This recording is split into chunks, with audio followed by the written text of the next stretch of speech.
ক্ষমতা ছাড়ার আগে গণভবনে কাটানো শেখ হাসিনার শেষ ২ ঘণ্টা কতটা শ্বাসরুদ্ধকর ছিল আন্তর্জাতিক অপরাধ ট্রাইব্যুনালে প্রসিকিউশনের দাখিল করা এক নথিতে উঠে এসেছে সেই চিত্র। প্রতিবেদনে বলা হয়, রুদ্ধদ্বার অবস্থায় কাটানো শেষ মুহূর্তেও যে কোনো মূল্যে আন্দোলন দমন করতে চেয়েছিলেন শেখ হাসিনা। ৫ আগস্ট ২০২৪ সকাল ৯টা থেকে ১০টা গণভবনে আওয়ামী লীগ সরকারের প্রভাবশালী কয়েকজন মন্ত্রী ও শীর্ষ নেতাসহ বিভিন্ন বাহিনীর ঊর্ধ্বতন কর্মকর্তার সঙ্গে বৈঠকে বসেন শেখ হাসিনা। তৎকালীন আইজিপি চৌধুরী আবদুল্লাহ আল মামুনকে দেখিয়ে শেখ হাসিনা বলেন, ওরা ভালো কাজ করছে, সেনাবাহিনী পারবে না কেন? তখন চৌধুরী মামুন বলেন, পরিস্থিতি যে পর্যায়ে গেছে তাতে পুলিশের পক্ষেও আর বেশি সময় এমন কঠোর অবস্থান ধরে রাখা সম্ভব না। অস্ত্র গোলাবারুদ আর অবশিষ্ট নেই, ফোর্স টায়ার্ড হয়ে গেছে। ওই বৈঠকে সামরিক কর্মকর্তারা শেখ হাসিনাকে ক্ষমতা ছাড়ার পরামর্শ দেন।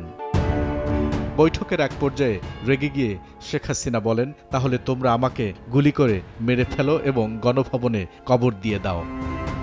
ওই বৈঠক থেকে সামরিক কর্মকর্তারা শেখ হাসিনাকে গণভবনের অন্য একটি কক্ষে নিয়ে যান। ওই কক্ষে সামগ্রিক পরিস্থিতি ব্যাখ্যা করে তাকে পদত্যাগ করতে আবারও অনুরোধ করেন সামরিক কর্মকর্তারা। তারা বলেন, সময় দ্রুত ফুরিয়ে যাচ্ছে।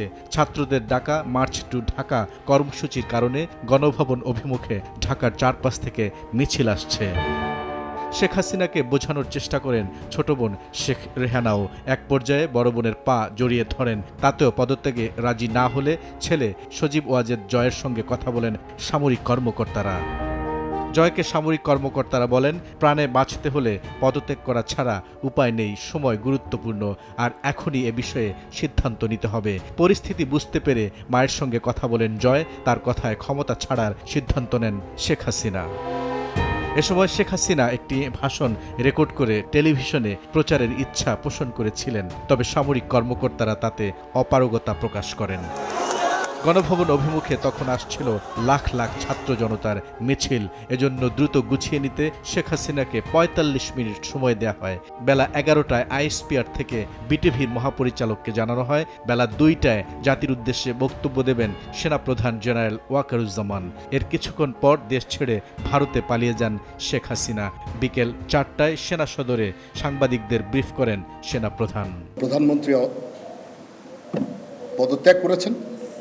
বুলবুল রেজা, সময় সংবাদ, ঢাকা। আমরা আমাদের কার্যক্রম পরিচালনা